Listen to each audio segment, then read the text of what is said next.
Bismillahirrahmanirrahim. Asyhadu an la ilaha illallah wa asyhadu anna Muhammad Rasulullah. Niki ilmu ma'rifatullah. Niku nggih. Mugi ilmu niki manfaat kanggoipun putra-putripun panjenengan. Kathahipun tiyang menika ingkang nglaksanakaken menintih cinta dhateng Allah meniku kathah ujiane. Lah niku nggih. Umumipun niki ingkang panjenengan tangletaken menika kula pun paham, kula pun ngertos. Salah setunggalih tiyang ingkang kelampahan umume menika kelakuan niku diuji maring Allah dengan hal-hal yang gaib yang tak tertangkap oleh akal. Lah niku nggih. Setiap kita nglaksanakaken ibadah dhateng Allah menika ujiane niku pun kathah, termasuk ingkang gaib ingkang panjenengan tangletaken menika. Lah niku nggih. Umum niki diketingali donya, diketingali emas batang-batangan menika sak koper, diketingali yatra nika kuwata sak koper-koper menika lan lintuh-lintune menika. Lah niki moko tiyang ingkang imane tipis tapi belajar menghadap kepada Allah menika terkadang terlena, sehingga seakan-akan itu yang ada di depannya itu ada dan nyata, sehingga yang kelakuan tadi niku mendet niku mau ngerangkul. Kenyataannya niku mboten enten, mung sekedar ilusi lek saged niku dikatakan, tapi dirangkul, dipendet. Nah niku sehingga nggih niku wau banyak yang nggih gendeng nggih edan menika. Akhire medal guyu-guyu pados laraan menika menurut DE dikinten niku nggih emas, nggih yatra. Karena awal tujuan niku pun beda.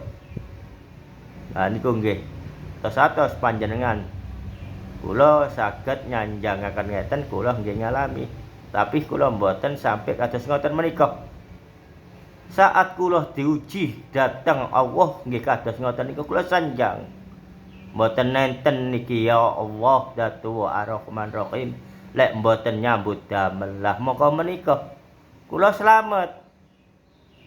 Nah niku kula slamet, kula mboten sampai edan, kula mboten sampai gendeng. Moko menika niku wau ilmunipun ditangletaken tiyang sing kelampah-kelampahan menika ketinggal barang-barang gaib tentang duniawi ingkang kalah nggih menika sampai melampah-melampah ten pinggir rembong pados larak-larakan menika. Lah niku nggih. Alhamdulillahirabbil alamin, kula kalih panjenengan niki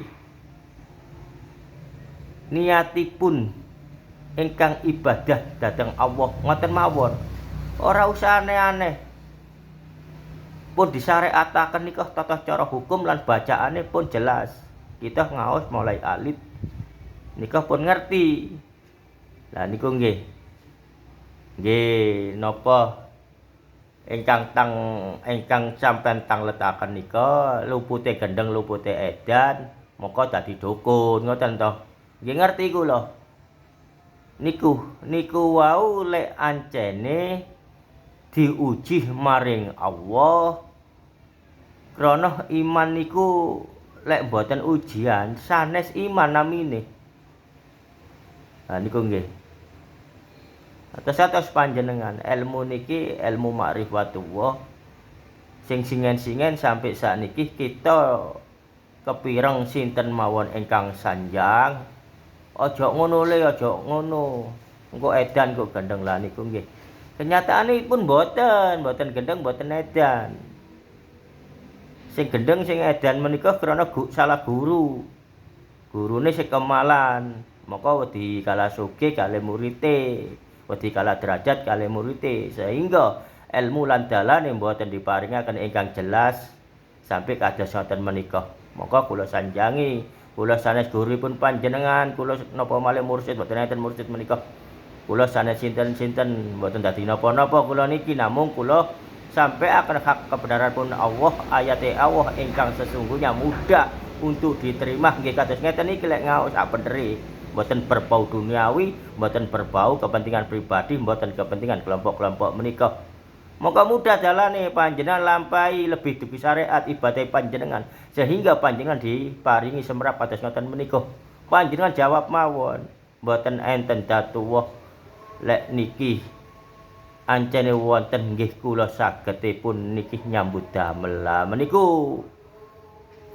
Niku gaib ingkang panjenengan tingali ten ngajenge sampean rupa emas, rupa yatra sakmono kathahé menika niku ilusi. Saged dikatakan nggih fata morgana, kebohongan yang nyata, tipu daya. Jin-jin menika atos-atos jenengan nggih. Niki bab ingkang diperlihatkan panjenengan bab duniawi ngoten mawon.